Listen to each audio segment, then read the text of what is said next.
Hospitalizations, they are on the rise all across our nation. It's as the Delta variant continues to spread, and now it is causing children to need medical attention at an increasing rate. In Brown County, Indiana, more than 20% of students are absent due to COVID-19. The same thing happening at a school in Georgia. At least 4 school districts there have stopped in-person classes. The CDC says more than 1,600 kids were hospitalized with COVID last week. That is 4 times as many as in early July. So not what we want to hear, and we're also taking a look at what that means here locally. So Children's Mercy reports a record number of COVID cases, but staff also notice other respiratory illnesses popping up that continue to circulate. KCTV5 Savannah Rudicel, she has doctor's advice for kids heading back to school. Savannah, what do they recommend students do to protect themselves?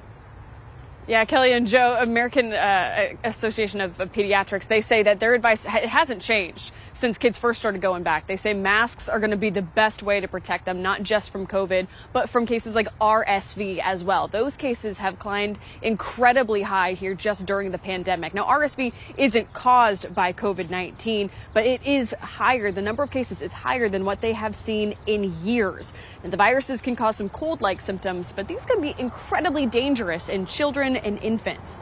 Just earlier this week, Children's Mercy had more than 40 patients hospitalized with RSV.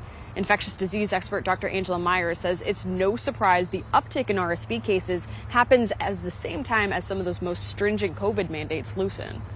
Keep in mind, we had no RSV at all once the pandemic hit in March of 2020. We saw 0 RSV for well over a year because kids were at home, they were quarantined, or they were masking when they were out. And so now we're seeing a surge in viruses when people aren't being masked and people are coming together in a population of children who don't have any pre-existing immunity.